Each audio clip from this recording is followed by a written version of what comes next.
स्वागत है आपके इस यूट्यूब चैनल हिंद क्लास 6 2 3 4 पे। तो आज को हम लोग देखने वाले क्लास 11th के बच्चों का आर्ट्स के बच्चों क्लास 11th आर्ट्स के बच्चों का हम लोग देखने वाले हैं इस वीडियो पे मंथली टेस्ट जो आप लोगों का होने वाला है 3 नवंबर को। ठीक है, 3 नवंबर को जो आप लोगों का मंथली टेस्ट होने वाला है उसका हम लोग को ये इम्पॉर्टेंट क्वेश्चन या फिर ओरिजिनल टाइप क्वेश्चन को देखने वाले हैं। तो इसीलिए इस वीडियो को शुरू से लेकर अंत तक देखेंगे। और मैं बता देना चाहता हूँ ये जो है ओनली इम्पॉर्टेंट क्वेश्चन है। आप लोगों का जो है मैं एक नोटिस देता हूँ यहाँ पर। नोटिस आप लोगों का है कि कल यानी 2 नवंबर को आप लोगों का आंसर की वीडियो आएगा। ठीक है, क्या आएगा? क्लास 11th आर्ट्स के बच्चों का आंसर की वीडियो आएगा। मतलब जो क्वेश्चन 3 नवंबर को पूछा जाएगा वो हुबहू आएगा। तो इसीलिए आप लोग जो है चैनल पर अगर न्यू विजिट कर रहे हैं तो सबसे पहले सब्सक्राइब कर लीजिए, क्योंकि 11th आर्ट्स के बच्चों का जो है ना कोई भी ध्यान नहीं देता है। आप लोग सिर्फ सब्जेक्ट कमेंट करेंगे, हम लोग उसका वीडियो बना के देंगे आप लोग को विथ सॉल्यूशन। क्वेश्चन दिखाएंगे, क्वेश्चन के साथ आंसर भी रहेगा। ठीक है, चलिए सब्जेक्टिव और ऑब्जेक्टिव दोनों आंसर बताया जाएगा कल। तो सब्सक्राइब कीजिए और ये इंपॉर्टेंट क्वेश्चन है। तो चलिए इसको भी देख लीजिए, ना बकवास किए और वीडियो को स्किप मत कीजिएगा, काटिएगा नहीं तो आंसर के आने में देरी होगा। ठीक है, चलिए तो क्लास 11th आर्ट्स बच्चों का हिंदी कोर का 1 घंटे का टाइम मिलेगा, 20 मार्क्स का। चलिए प्रश्नों को देखते हैं। देखिए तो पहला प्रश्न आप लोगों का दिख रहा है, क्या बोल रहा है? अमित की कक्षा में कौन सी क्या बोल रहा है पोजीशन आई थी? जो अमित था उसका आप लोग अगर चैप्टर को पढ़े होंगे तो ही आप लोग सीखेंगे। चैप्टर का नाम बोल देते हैं रजनी। रजनी ऐसा ही कुछ नाम है चैप्टर का। ठीक है, चलिए तो इसका हो जाएगा। तो ऑप्शन देखिए तो कौन सा पोजीशन आया था, 5वां या फिर 6ठा या फिर 7वीं या फिर 8वीं। तो इसका एक का जो आंसर हो जाएगा ये हो जाएगा 6ठी। ठीक है, नेक्स्ट क्वेश्चन को देख लेते हैं। सेकंड नंबर देखिए तो दूसरा नंबर प्रश्न है, क्या बोल रहा है? रजनी, यहाँ पर रजनी चैप्टर का ही है। ठीक है, रजनी किस विधा की रचना है? तो रजनी जो है ये किस विधा की रचना है? तो कहानी या फिर फीचर या फिर पटकथा या फिर यात्रा वृत्तांत। तो इसका आंसर हो जाएगा पटकथा। ऑप्शन नंबर ग इज द करेक्ट आंसर। ठीक है, चलिए नेक्स्ट क्वेश्चन देख लेते हैं आप लोगों का। देखिए तो तीसरा नंबर प्रश्न है आप लोगों का, किस तारीख को क्या हुआ पेरेंट्स की एक मीटिंग होनी निश्चित हुई थी? जो पेरेंट्स का एक मीटिंग होना निश्चित हुआ था, जो कविता में जो कहानी ये पटकथा में जो था। ठीक है, तो उसमें पेरेंट्स मीटिंग जो है कौन से तारीख को निश्चित किया गया था, फिक्स किया गया था? तो यहाँ पर 20 या फिर 22 को या 25 को या 30 को। तो इसका आंसर हो जाएगा आप लोगों का ग नंबर। ठीक है, अर्थात 25 को। ठीक है, चलिए नेक्स्ट प्रश्न को देख लेते हैं। तो देखिए चौथा नंबर आप लोगों का प्रश्न है, पाठक सर से कुल कितने लड़के ट्यूशन लेते थे? तो पाठक सर जो था उससे कितने लड़के ट्यूशन लेते थे? तो इसका आंसर हो जाएगा आप लोगों का 22, अर्थात ख ऑप्शन सही उत्तर हो जाएगा। अगला प्रश्न को देख लेते हैं। नेक्स्ट देख सकते हैं 5वां नंबर प्रश्न है, लीला ने अमित की किस विषय में ट्यूशन लगवाई थी? तो गणित या फिर हिंदी या फिर अंग्रेजी या फिर विज्ञान। तो 5 का आंसर हो जाएगा आप लोग का अंग्रेजी, अर्थात ग ऑप्शन सही आंसर हो जाएगा। नेक्स्ट क्वेश्चन देख लेते हैं 6ठा नंबर। ठीक है, चलिए नेक्स्ट प्रश्न देख सकते हो। 6ठा प्रश्न है, बहुत मेधावी बहुत मेधावी बच्चा है अमित के लिए, यह किसने कहा? जो बोला गया था कि अमित बहुत मेधावी बच्चा है, तो वो किसने कहा था? रजनी ने या फिर हेडमास्टर ने या फिर लीला ने या फिर पाठक सर ने? तो इसका आंसर क्या हो जाएगा? रजनी ने। किसने कहा था? रजनी ने। ठीक है, चलिए तो अब देख लेते हैं आप लोग का सब्जेक्टिव प्रश्न को। ठीक है, चलिए देख सकते हो आपका पहला सब्जेक्टिव प्रश्न है। क्या प्रश्न है? देखिए यहाँ पर आप लोग का पहला प्रश्न इस प्रकार है, क्या बोल रहा है? रजनी मैथ्स के शिक्षक की शिकायत, रजनी जो है वो किसका शिक्षक था, तो रजनी मैथ्स के शिक्षक की शिकायत करने किसके पास गई थी।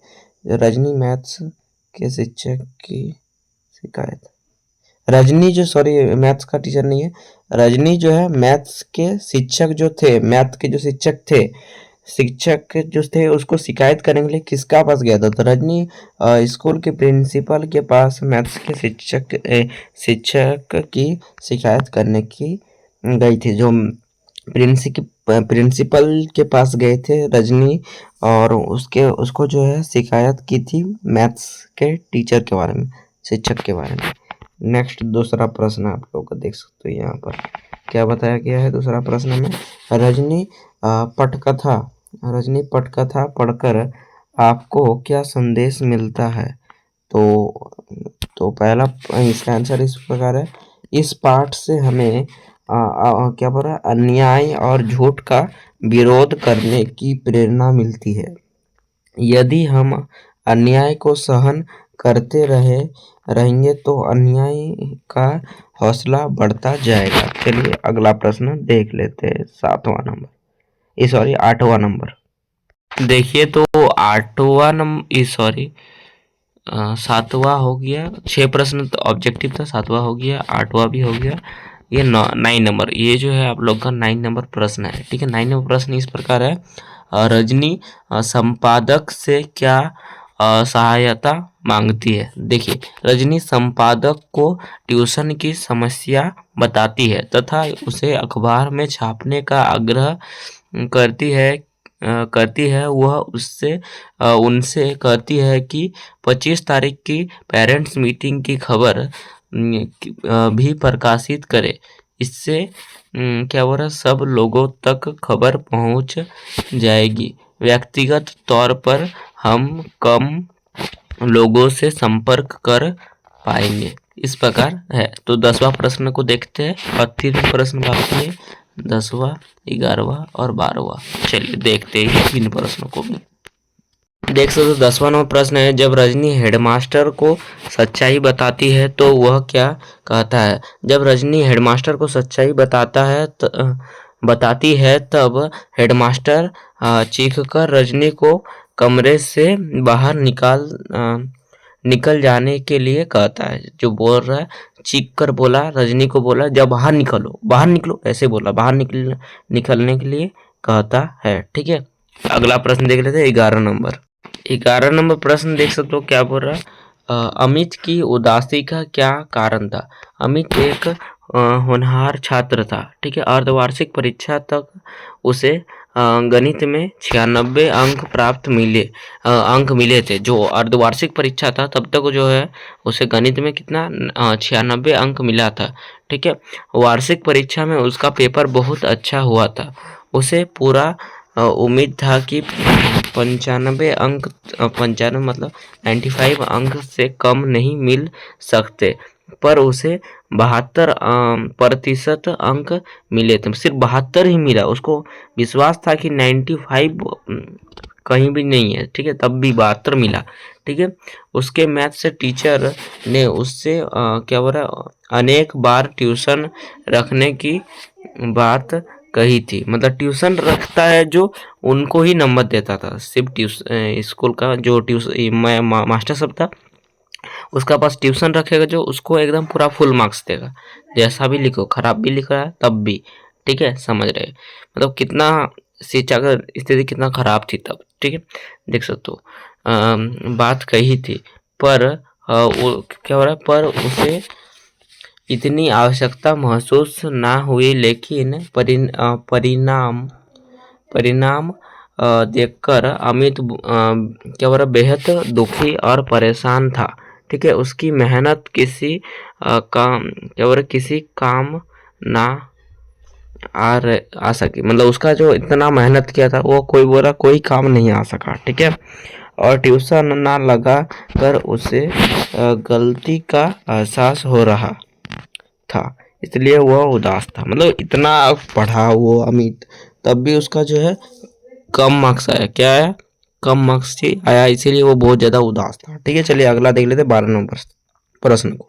देखिए तो 12वां प्रश्न है आप लोगों का, क्या बोल रहा है, स्त्री के चरित्र की बनी बनाई धारणा, स्त्री के चरित्र की बनी बनाई धारणा से रजनी का चेहरा क्या किन मायनों में अलग है। देखिए स्त्री के चेहरे की बनी बनाई धारणा के अनुसार स्त्री क्या बोल रहा है, सहनशील होती है। स्त्री क्या होती है, सहनशील होती है, कोमल और क्या बोल रहा है, शक्तिहीन होती है, डरपोक होती है, और वह क्या बोल रहा है, अन्याय का विरोध नहीं करती तथा संघर्षों से दूर रहना चाहती है। रजनी इस इन सब के विपरीत एक संघर्षशील क्या बोल रहा है, असहनशील तथा क्या बोल रहा है, जुझ जुझारू महिला थी। मतलब जो है ये जो है बहुत ही ये था,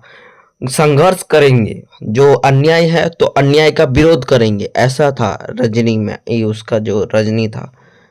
ठीक है, चलिए उसके बाद क्या बोल रहा है, वह अपने सामने हो रहे अन्याय को नहीं सहन कर सकती। वह ट्यूशन के विरोध में जन आंदोलन खड़ा कर देती है। हालांकि उसके साथ कोई अन्याय नहीं हुआ, मतलब कोई भी उसको अन्याय नहीं हुआ, ठीक है, फिर भी समाज के प्रति अपना कर्तव्य को प्रमुख मानकर वह अन्याय का विरोध करती है। चलिए तो आज के लिए फिर मिलते हैं नेक्स्ट वीडियो में। भाई जय हिंद जय भारत। और कल जो है आप लोग का आंसर की वीडियो आएगा, तो इसीलिए आप लोग जो है चैनल को सब्सक्राइब कर दीजिए और बेल नोटिफिकेशन को भी ऑल पे सेट कर दीजिए। चलिए बाय।